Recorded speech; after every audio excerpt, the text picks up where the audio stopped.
Bonjour, merci encore. On est le 21 août 2022. Alors, je viens sur la trompette aujourd'hui encore et je viens proclamer le retour de notre Seigneur Jésus-Christ.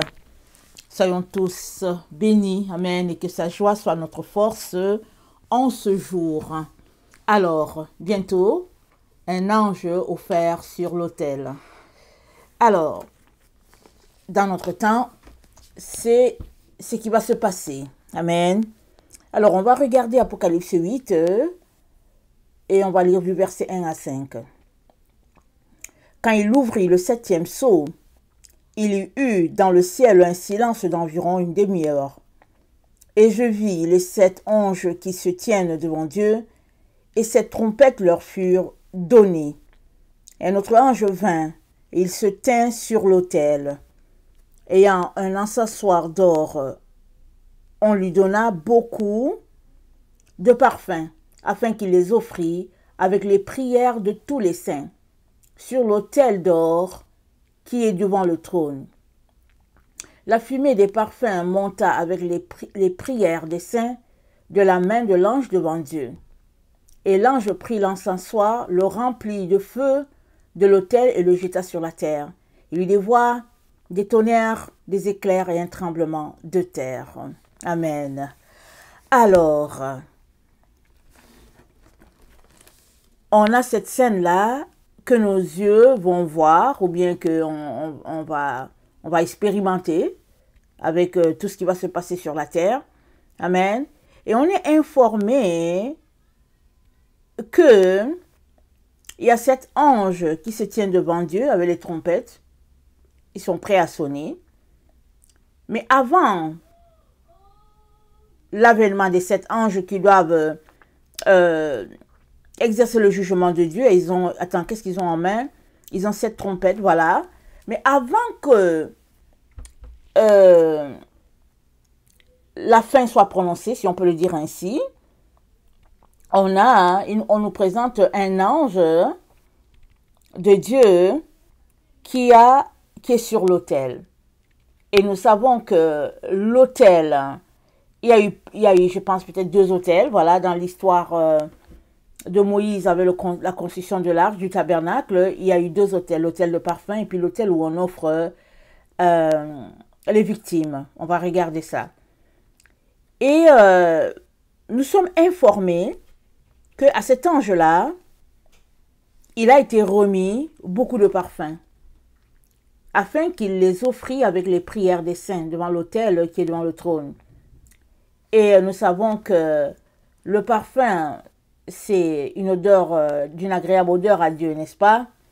Et nous savons aussi que dans Exode et dans Lévitique, Dieu a donné des consignes à Moïse pour la fabrication des parfums.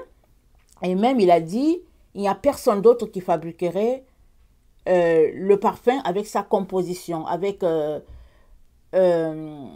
sa recette à lui. Et toute personne qui le fera, elle sera ôtée du milieu, du peuple, parce que c'est un manque de respect vis-à-vis de Dieu, c'est un mépris vis-à-vis de Dieu. Et ça, l'information que ça nous envoie en premier, c'est que nous sommes chacun appelés à être un parfum de bonne odeur devant Dieu. Premier élément. Alors, il est important que chacun travaille à être ce parfum-là. Deuxième élément, il faudrait qu'on saisisse que nous sommes uniques devant Dieu. Chacun est unique. Et chacun doit s'organiser pour offrir à Dieu ce qu'il y a de meilleur. Un peu comme Caïn et puis Abel. Abel a offert ce qu'il y avait de meilleur et Caïn a été jaloux et il a tué son frère. Donc, toute personne est appelée à être un parfum de bonne odeur devant Dieu. Et maintenant, si tu dis que tu es l'enfant de Dieu, il est donc très très important que tu te débarrasses de tout ce qui est souillé, afin qu'en toi, il ne soit trouvé que ce qui est pur, ce qui est limpide, ce qui est agréable à ton Dieu. Il est important que ta vie soit tel un parfum devant Dieu. Alors il y a un psaume qui dit que ma prière soit devant toi comme l'offrande du soir. Parce qu'au fait, on passe la journée dans la présence de Dieu, à prier, à confesser nos versets, à se tenir droit pour ne point pécher. Et quand le soir vient, et qu'on est à notre dernière prière avant de nous coucher, c'est le moment où on dit à Dieu, Seigneur, je m'en vais me coucher. Merci d'effacer tous mes péchés. Merci de me donner, de me coucher et de dormir sans emporter avec moi un péché, une tâche. Voilà pourquoi le psalmiste dit que ma prière soit devant toi comme l'offrande du soir. Parce que c'est là qu'on apporte ses plus beaux parfums, ses plus belles paroles à l'Éternel. Parce qu'il nous a gardés, il nous a donné la vie. Et on ne veut pas que cette journée-là soit entachée par une faute quelconque. Amen. Alors, cette scène-là, ça correspond à Apocalypse 11. On va lire ça. Apocalypse 11, ça dit, parlant des deux témoins de la fin, quand ils auront achevé leur témoignage, la bête qui monte de l'abîme leur fera la guerre, les vaincra et les tuera. Et leur cadavre sera sur la place de la grande ville, qui est appelée dans un sens spirituel Sodome et Égypte, là même où leur Seigneur a été crucifié. Des hommes d'entre les peuples, les tribus, les langues et les nations verront leur cadavre pendant 3 jours et demi, et ils ne permettront pas que leur cadavre soit mis dans un sépulcre. Et à cause d'eux, les habitants de la terre se réjouiront et seront dans l'allégresse.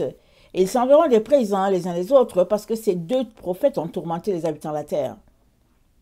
Après les 3 jours et demi, un esprit de vie venant de Dieu entra en eux, et ils se tinrent sur leurs pieds. Et une grande crainte s'empara de ceux qui les voyaient.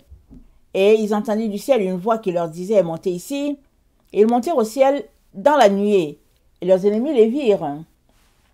À cette heure-là, il y eut un grand tremblement de terre, et la 10e partie de la ville tomba, 7000 hommes furent tués dans ce tremblement de terre. Et les autres furent effrayés et donnèrent gloire à Dieu du ciel. Le second malheur est passé, voici le 3e malheur vient bientôt.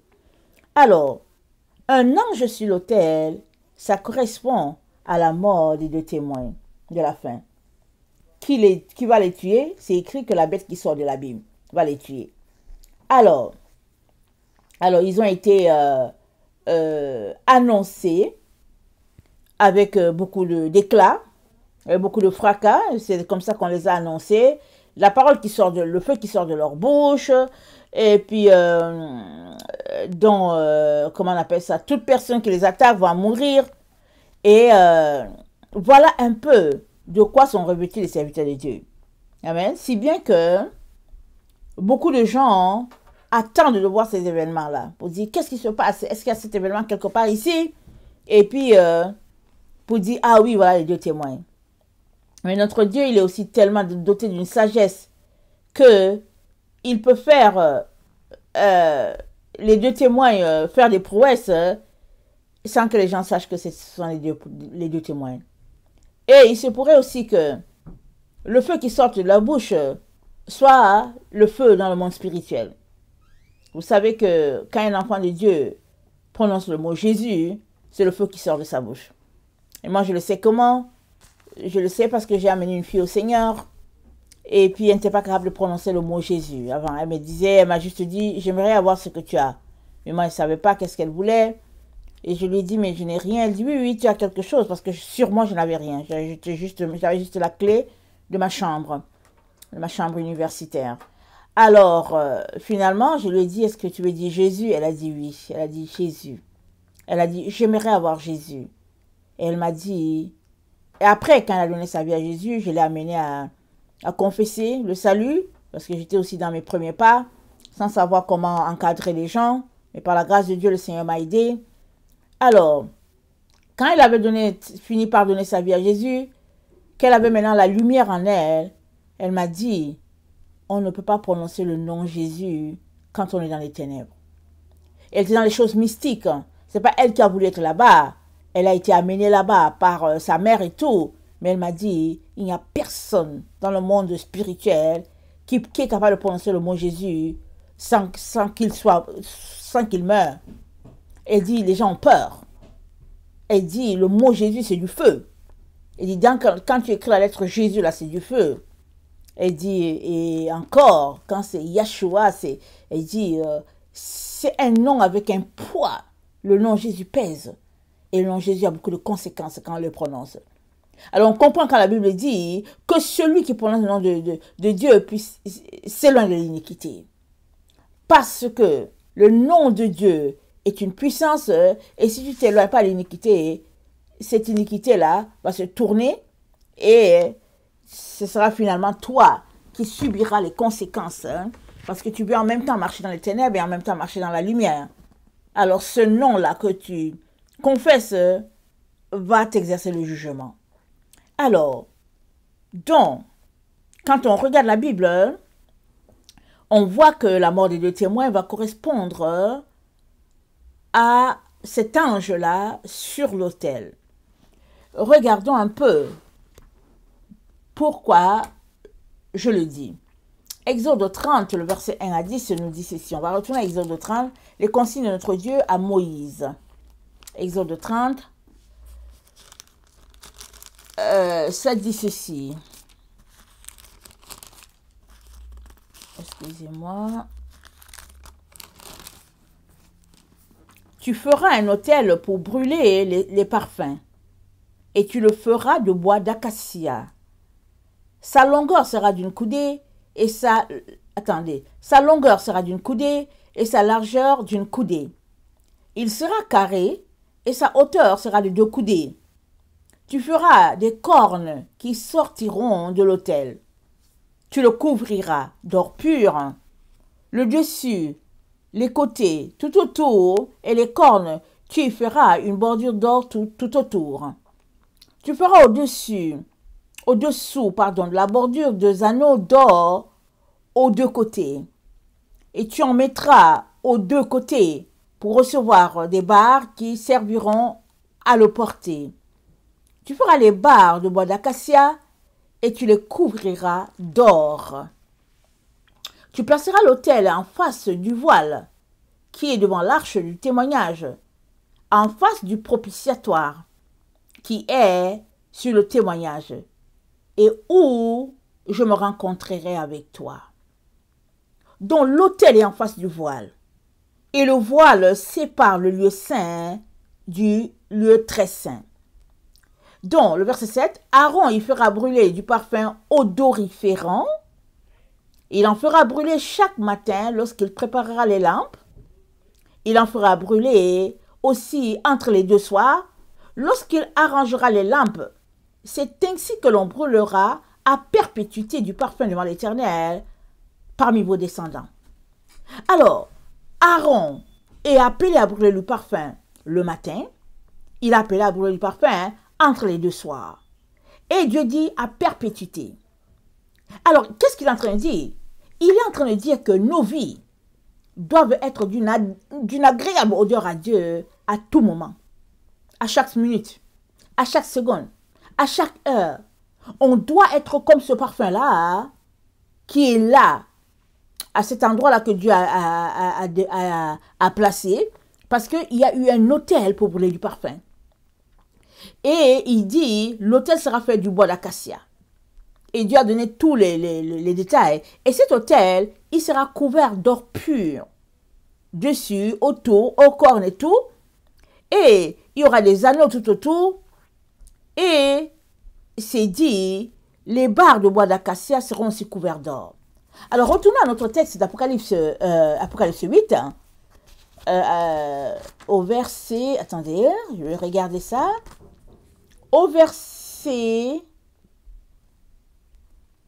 3, c'est dit, et un autre ange vint et se tint sur l'autel. Alors ça veut dire que, vous savez que sur l'autel, c'est là qu'on brûle les choses. Sur l'autel, c'est l'autel du sacrifice. Alors il se plaça sur l'autel, ayant un encensoir d'or. Il ne se plaça pas en dehors de l'autel pour brûler. Là. Il était sur l'autel. Parce que c'est sur l'autel qu'on brûle les parfums, il s'est placé. Parce que lui-même, il est un parfum de bonne odeur. Lui-même, là, il est déjà, le parfum, l'encensoir, il est tout là. Il s'est placé sur l'autel. Alors, et il s'est dit quoi? On lui donna beaucoup de parfums, afin qu'il les offrit avec les prières de tous les saints sur l'autel d'or qui est devant le trône. On lui donna beaucoup de parfums.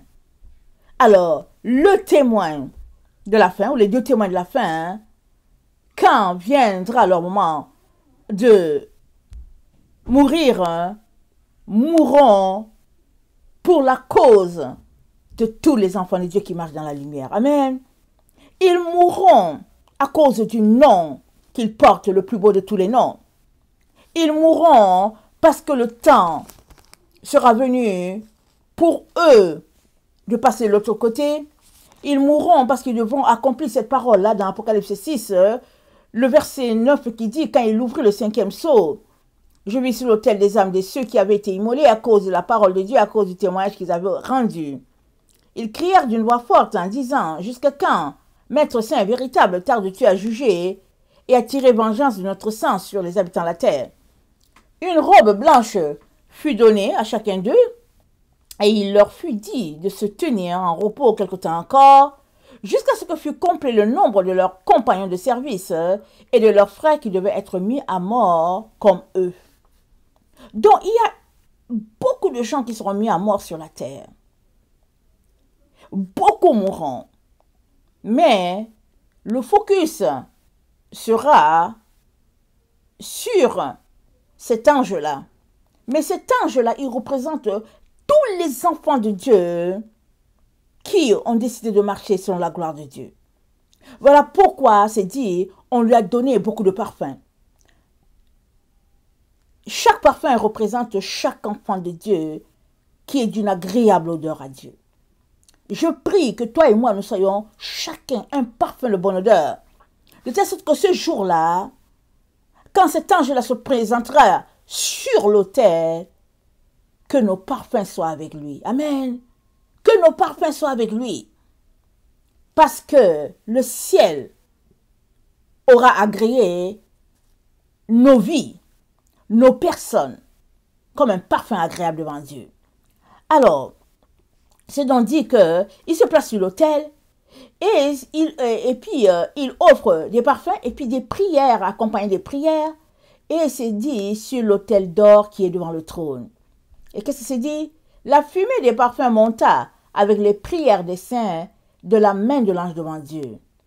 Et l'ange prit l'encensoir, le remplit du feu de l'autel, le jeta sur la terre.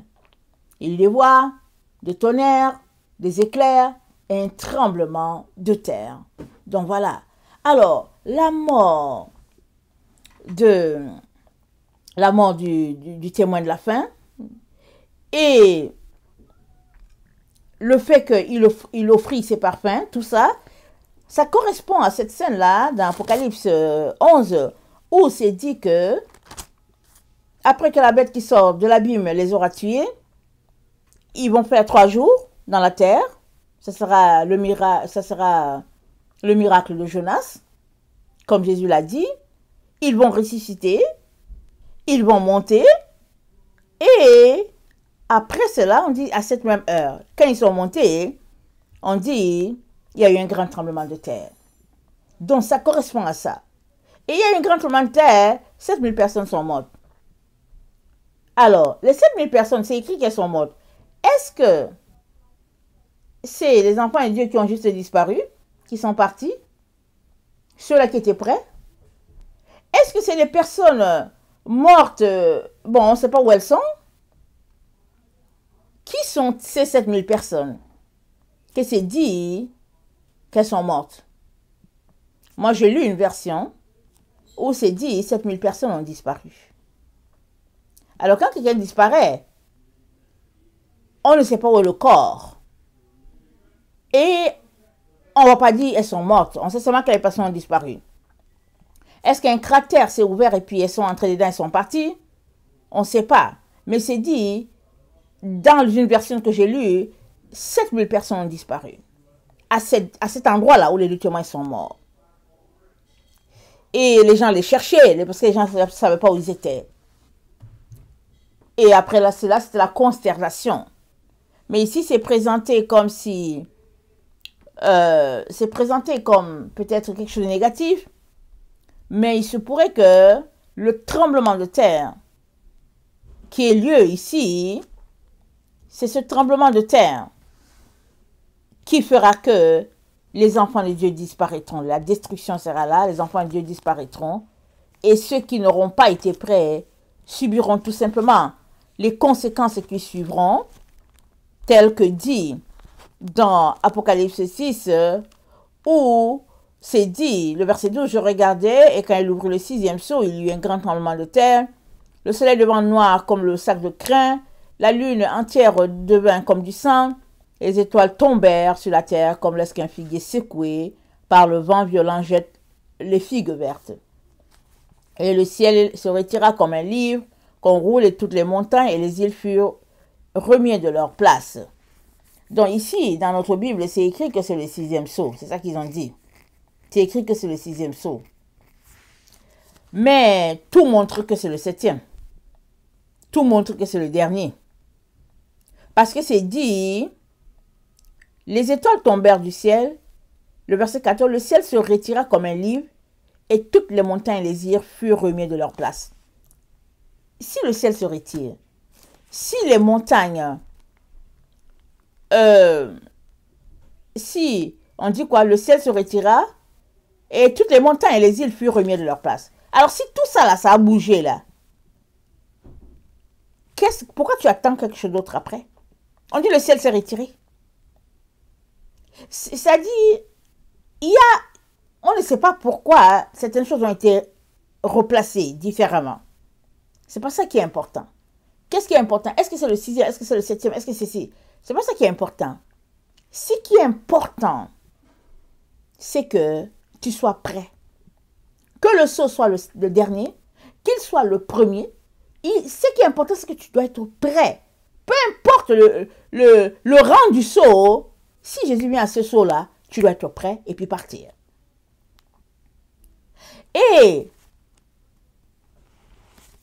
l'ange sur l'autel, donc, avec des parfums qui vient se placer sur l'autel, vient s'offrir lui-même.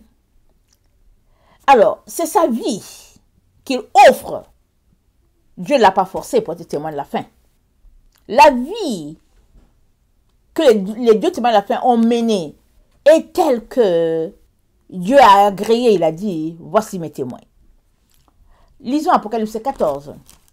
Apocalypse 14, le verset 14 a dit, je regardais et voici, il y avait une nuée blanche et sur la nuée était assis quelqu'un qui ressemblait à un fils d'homme, ayant sur sa tête une couronne d'or et dans sa main une faucille tranchante. Et un autre ange sortit du temple, criant d'une voix forte à celui qui était assis sur la nuée, lance ta faucille et moissonne, car l'heure de moissonner est venue, car la moisson de la terre est mûre. Et celui qui était assis sur la nuée jeta sa faucille sur la terre, et la terre fut moissonnée. Donc, on voit que la mort des deux témoins, amen, ça correspond à tous ces événements-là de la fin, ça correspond au temps de la moisson, ça correspond au temps où la séparation est en train d'être faite entre les bons grains et les mauvais, entre les boucs et les brebis. Donc ça correspond à ce stade-là. Alors il est donc très important qu'on puisse considérer notre vie de sainteté devant Dieu. Très très important.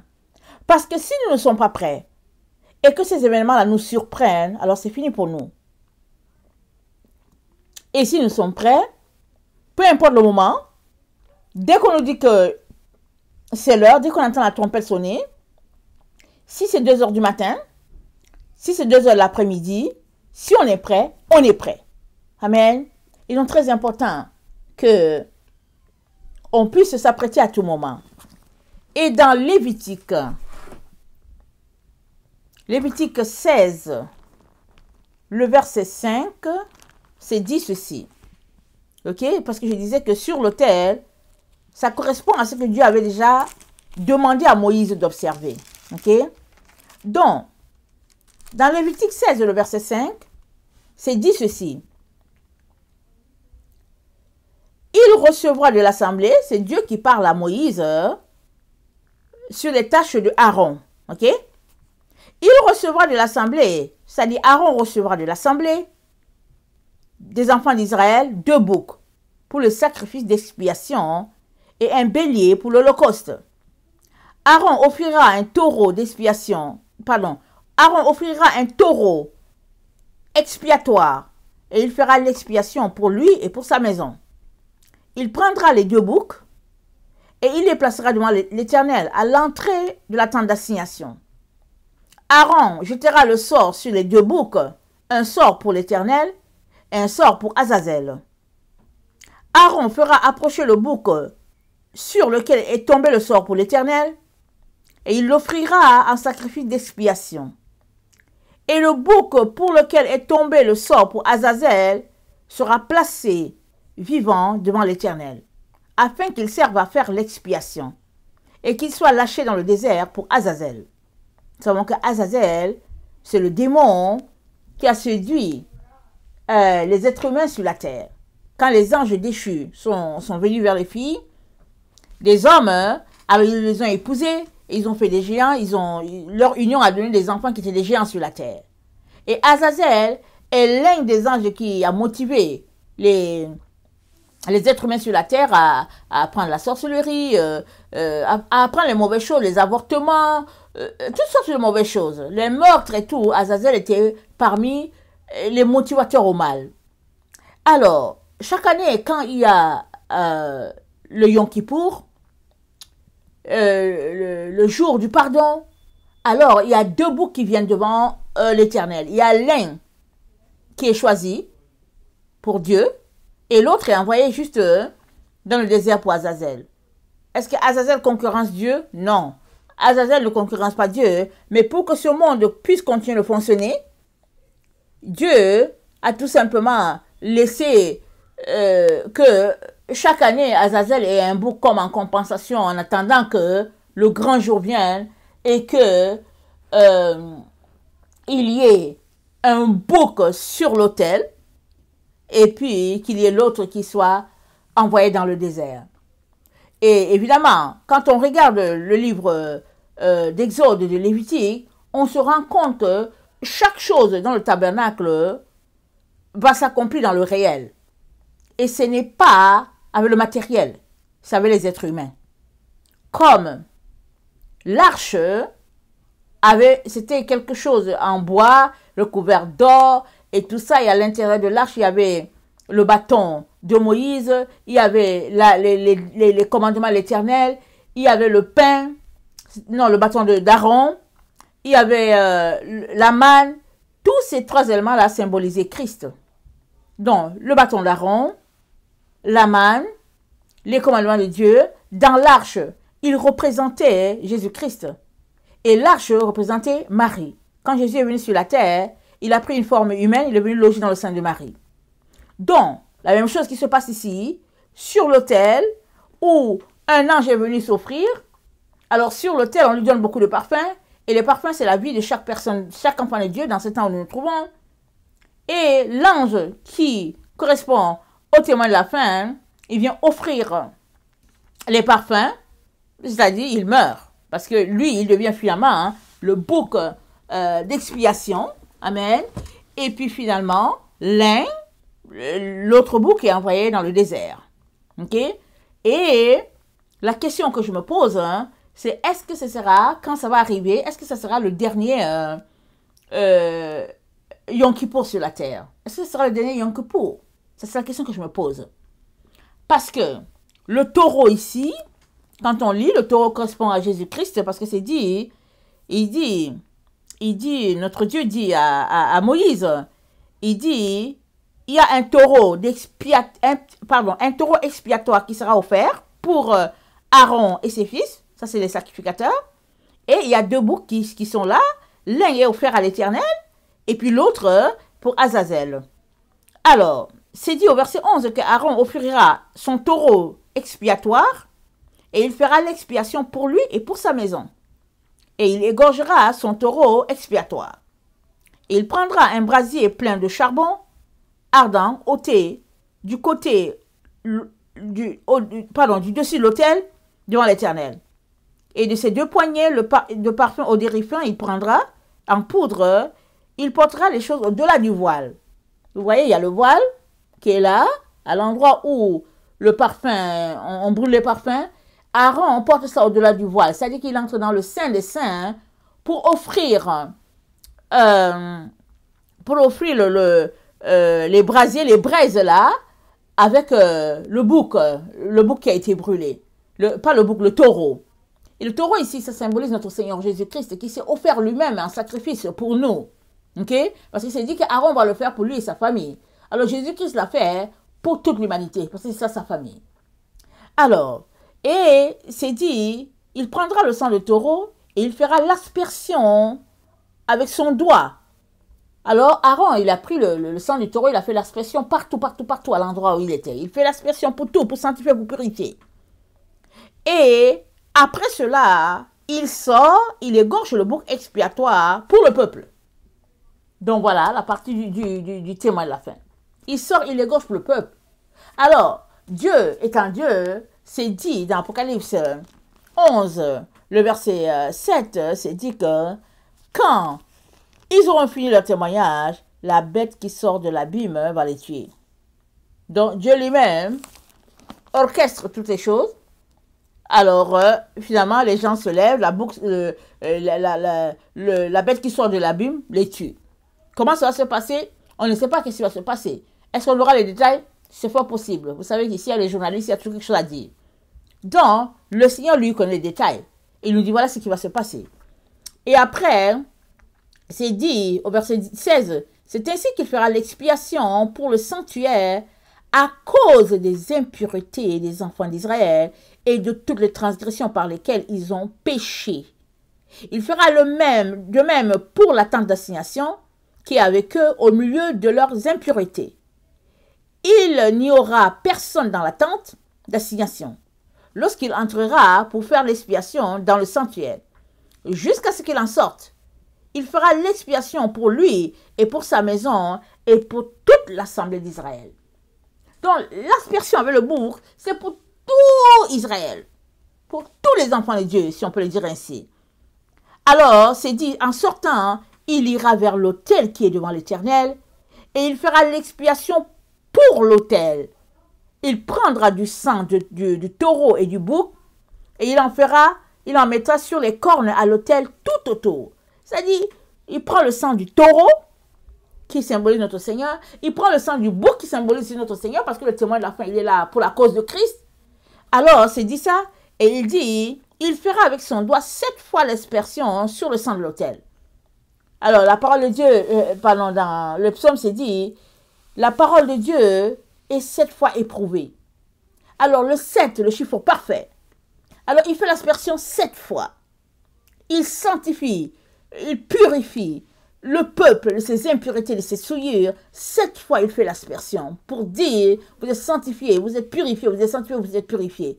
Jusqu'à ce que l'année prochaine encore vienne. Parce que le Yom Kippour, c'est dit que c'est le jour le plus saint, parce que c'est le jour que Dieu lui-même a fixé pour que le peuple vienne demander pardon. Alors, il y a plein d'Israélites qui n'attendent que ce jour-là. Il y a plein de personnes sur la terre qui attendent juste ce jour-là. Puisqu'ils ne connaissent pas le pardon de Christ, ils ne connaissent pas Christ, ou bien ils ont rejeté Christ, ils attendent ce jour-là. Ils se disent, Seigneur, si je peux juste arriver au Yom Kippour. Oh Jésus, si je peux juste arriver au Yom Kippour. Oh Jésus. Pas oh Jésus, oh Dieu, si je peux arriver au Yom Kippour. Excusez-moi, pas oh Jésus. Oh Dieu, si je peux arriver au Yom Kippour. Puisqu'ils ne connaissent pas Jésus. Alors, quand ils arrivent au Yom Kippour, Dieu est tellement bon, il est tellement gracieux que Dieu efface tous leurs péchés. C'est Dieu qui a dit. C'est lui qui l'a dit. Ils savent que leur péché sera effacé. Alors, ils attendent ce jour-là parce qu'ils se disent, je serai meilleur. Il y en a certains qui réussissent. Il y a d'autres peut-être qui ne réussissent pas. Mais toujours est-il que Dieu accorde encore la grâce à chaque année. Malgré le fait qu'ils ont rejeté Jésus, Dieu continue de leur accorder la grâce. Parce qu'il y a quand même des personnes qui sont sauvées par-ci, par-là, avec l'observance de la loi. Avec l'observance de la loi, oui. Donc, la mort des deux témoins, donc, c'est l'accomplissement de ce que Dieu a déjà dit. Amen. C'est l'accomplissement de ce qu'il a décrit à Moïse et de ce que les sacrificateurs ont pratiqué, etc., etc. Et nous sommes au verset 19, excusez-moi, attendez, dans Lévitique 16, le verset 19, ça dit, Il fera sur son doigt cette fois l'aspersion, oui, oui, oui, voilà ce que je voulais dire. Il sanctifiera et purifiera le peuple de ses impuretés. Ça, c'est le Yom Kippour, le jour du Yom Kippour. Alors, toi qui m'écoutes, tu peux dire, Jésus m'a pardonné mes péchés. Alléluia, amen, on est content. Mais je veux te dire que le Yom Kippour, c'est aussi pour toi. C'est aussi pour toi, parce que c'est un jour de fête. Alors si toi tu connais le pardon de Jésus, alléluia, amen, prends ce jour-là pour jeûner, pour prier, pour que Dieu puisse entendre ta prière pour quelqu'un d'autre. Peut-être pour un membre de ta famille, peut-être pour ton voisin, peut-être pour ton boss, peut-être pour ton supérieur, un de tes employés, peu importe. Offre ce jour-là à Dieu, puisque tu sais que ce jour-là, Dieu entend les prières. Offre ce jour-là à Dieu. Peut-être prends-le pour toute ta famille, pour dire, Seigneur, je vais observer le Yom Kippour, vraiment pardonner les péchés de ma famille et tout. En tout cas, prends ce jour-là, parce que c'est un jour que Dieu a accordé à l'humanité. Amen. Ne le jette pas. Alors, attendez. Donc, cette année, le Yom Kippour tombe dans la nuit du 4 octobre au 5 octobre. Amen. Le Yom Kippour tombe là. Alors, selon le texte qu'on a vu, on se rend compte que le témoin de la fin, amen, ou bien la mort des témoins de la fin va correspondre à un parfum de bonne odeur, comme ces deux boucs-là, où l'un est pris, l'un est envoyé dans le désert pour Azazel, et puis l'autre est offert à l'Éternel en sacrifice. Ok? La mort des deux témoins, ça correspond à cela.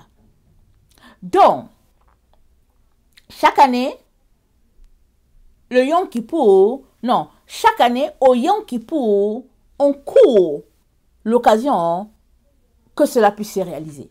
Parce que tout montre que la mort des témoins va correspondre au Yom Kippour. C'est ça que ça montre. Tout comme quand Jésus-Christ est venu, il a accompli déjà 4 fêtes, parce qu'il y a 7 fêtes que Dieu a données. Jésus-Christ a accompli 4, il reste 3. Et beaucoup de gens pensent que Jésus-Christ va venir à la fête du tabernacle. C'est fort possible. Mais les 3 fêtes, le Rosh Hashanah, qui est la naissance d'Israël, le Yom Kippour, le pardon, et puis le tabernacle, la célébration du mariage et tout, le mariage de l'agneau. Alors, ces 3 fêtes-là qui restent, elles se succèdent. Elles sont peut-être écartées peut-être par un week-end, mais sinon elles se suivent. C'est comme, je ne sais plus si c'est 10 jours non-stop de fête. Je pense que c'est ça, 10 jours non-stop.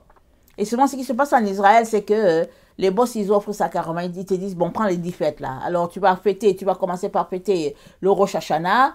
Après, tu fêtes le Yom Kippour. Et puis, tu suis avec une semaine pour célébrer la fête des tabernacles. Ça fait à peu près 10 jours. Alors, dans les 10 jours, comme j'ai dit, c'est intercalé par 1 ou 2 jours de repos. Alors, Jésus peut venir dans les 1 ou 2 jours où ce n'est pas du tout une fête. Ou bien, il peut venir carrément au Yom Kippour. Ou bien, il peut venir carrément à la fête des tabernacles. Mais une chose est sûre, il ne va pas venir à la Pâque. Parce qu'il a déjà accompli cela. Voilà pourquoi il est très important qu'on puisse observer aussi les fêtes que l'Éternel a données. Parce que les fêtes sont des signes. Les fêtes, au fait, Dieu parle, au fait. Mais nous qui nous disons chrétiens, on ne connaît pas les fêtes, on ne les observe pas, ce qui fait qu'on est carrément éloigné des révélations divines.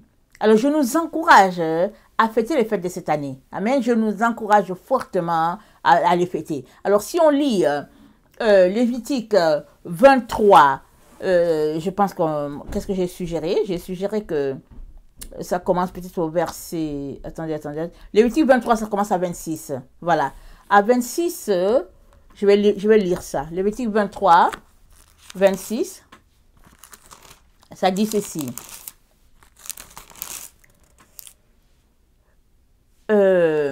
L'Éternel parla à Moïse et dit, le 10e jour de ce 7e mois, alors c'est le mois de, je pense c'est le mois de Tishri, le 10e jour. Alors le mois de Tishri, c'est entre le mois de septembre et le mois d'octobre. Ok?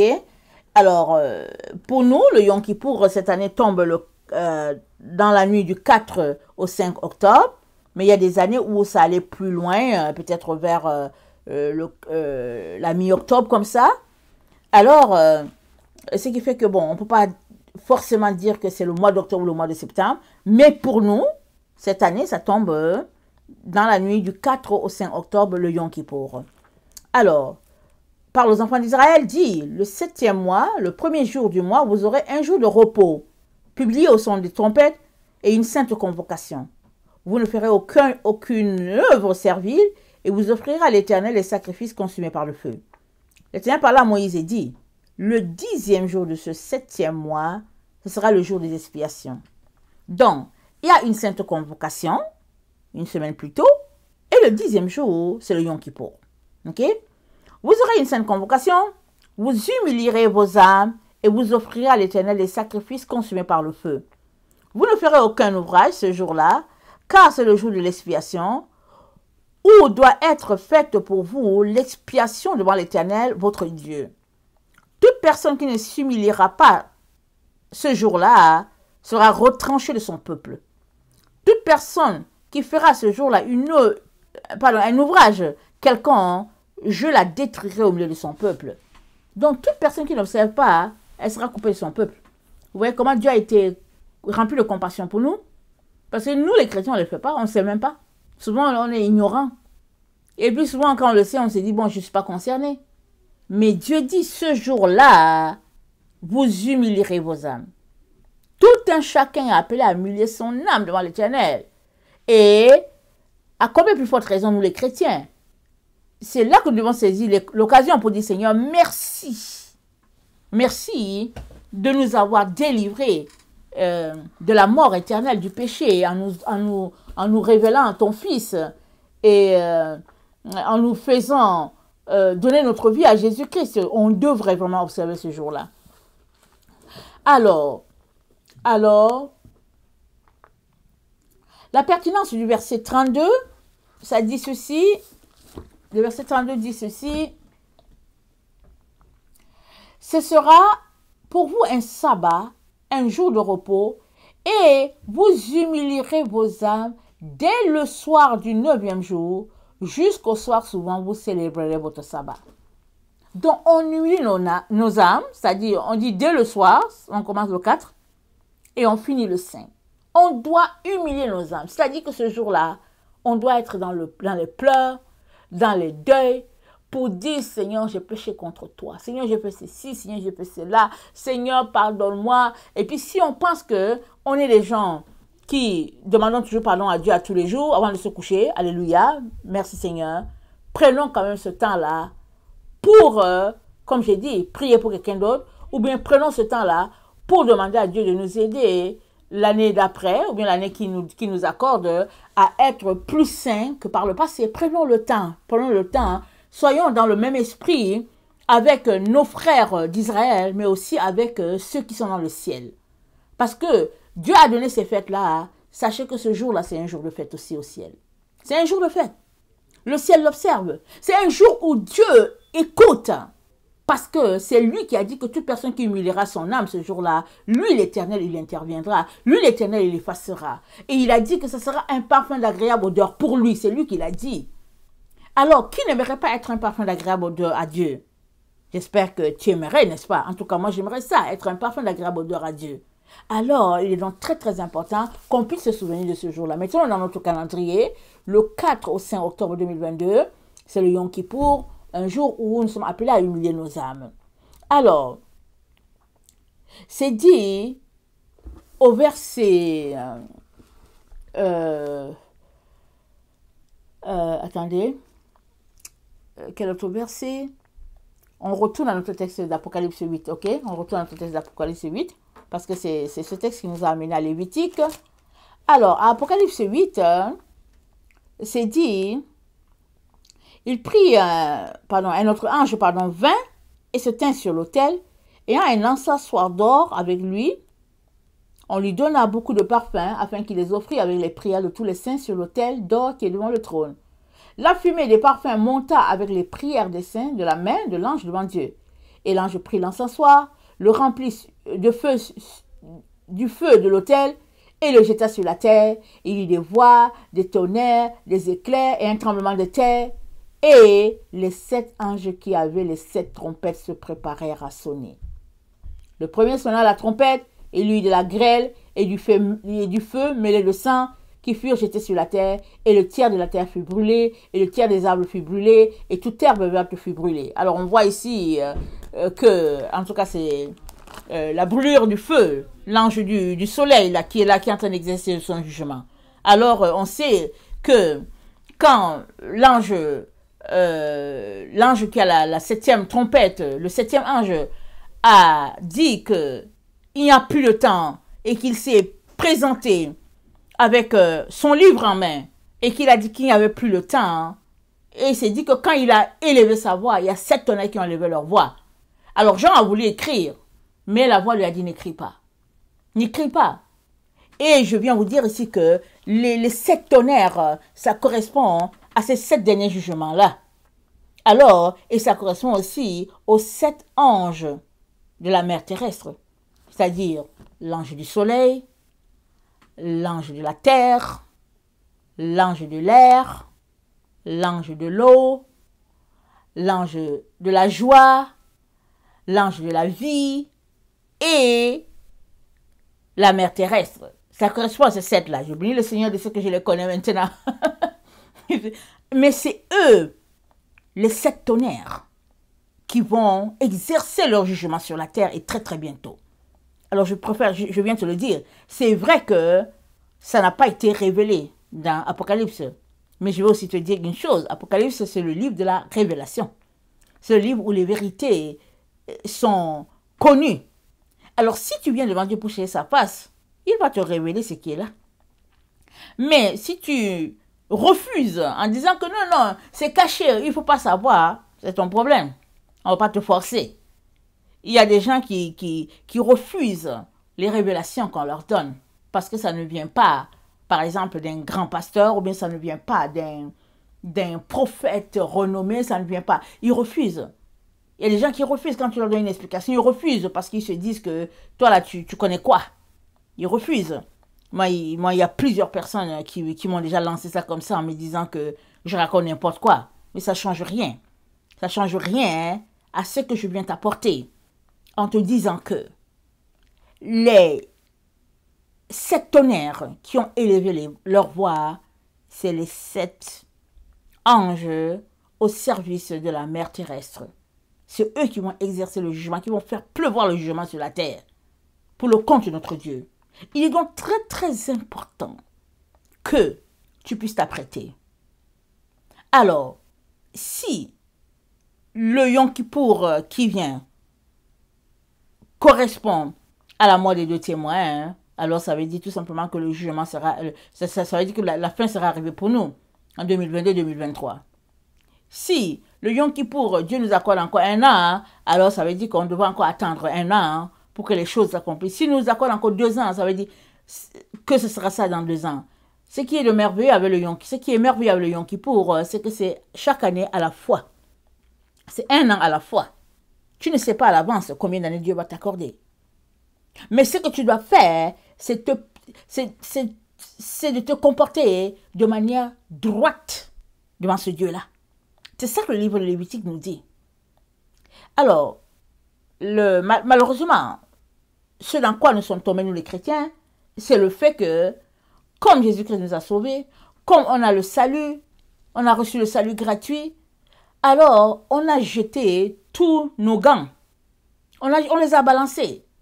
Et on ne veut plus rien savoir. Et finalement, on mène une vie de débauche en disant, oh oui, Jésus m'a sauvé. On mène une vie de débauche finalement. On dit, on fait ce qu'on veut, on s'habille nu, on fait ceci, on insulte les gens, on n'observe pas le sabbat, on dit, je suis libre. On fait tout ce qu'on veut. On fait tout. On fait de la folie. Alors que le musulman, ou bien l'Israélite, qui ne savait pas ces choses et puis qui a fini par découvrir que c'est Jésus-Christ, Yeshua, celui qui sauve, mais ils se tiennent tellement droit, encore plus qu'avant, ils se disent, quoi? C'est Jésus-Christ qui sauve. Et puis moi, je me baladais partout. Ils sont encore plus droits qu'avant. Mais il n'y a que nous, les chrétiens, qui sont dans ce leurre-là, qui nous disons que oui, il nous a sauvés pour que nous puissions pécher.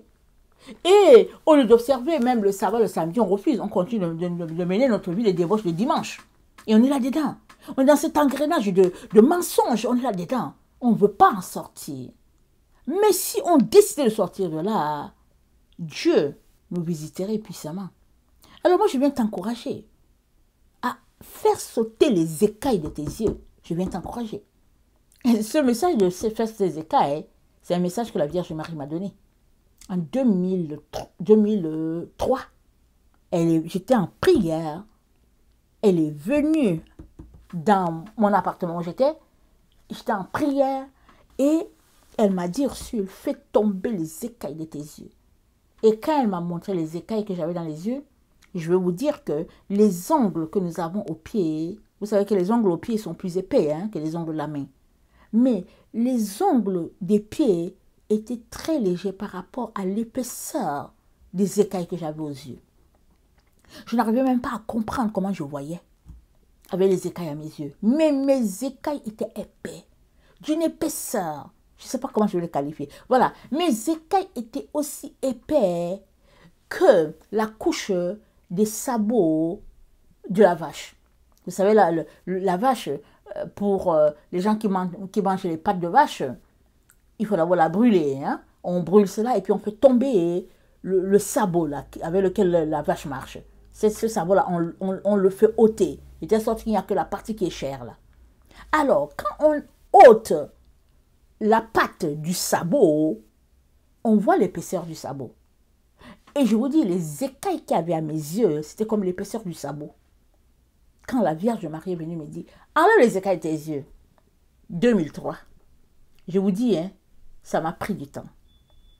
Au moins, je ne sais pas combien d'années pour que les écailles tombent. Au moins 15 ans ou bien je ne sais pas quoi, pour que ça tombe. J'étais là toujours. Je me débattais dans mon eau sale, mon eau boueuse. Mais je me débattais. Mais, par la grâce de Dieu, il m'a aidé à enlever une bonne partie de mes écailles. Et je ne suis pas 100% clean, mais je viens te dire, enlève les écailles de tes yeux. Enlève les écailles.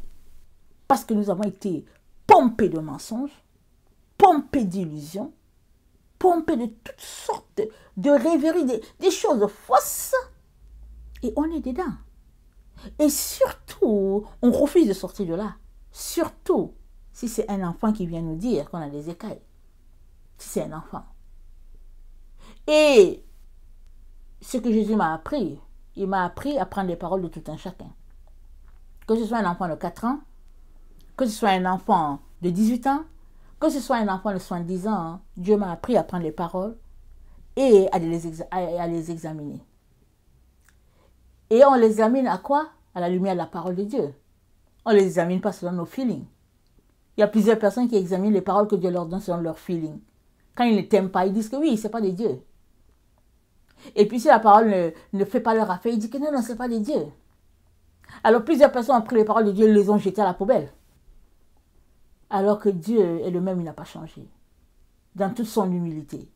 Pour quiconque veut la vérité, Dieu a la vérité pour la personne.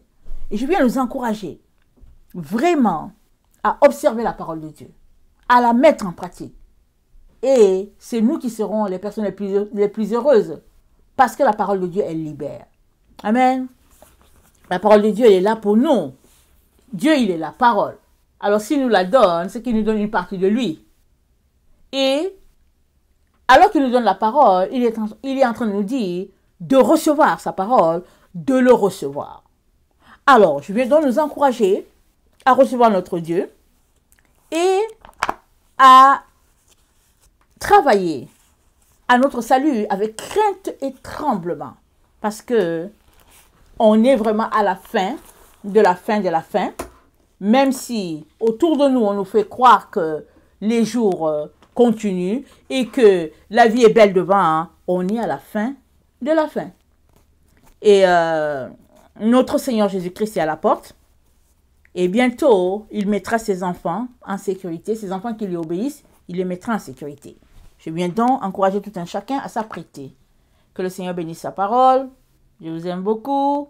Et Dieu davantage. Maranatha, Jésus revient. Amen et Amen.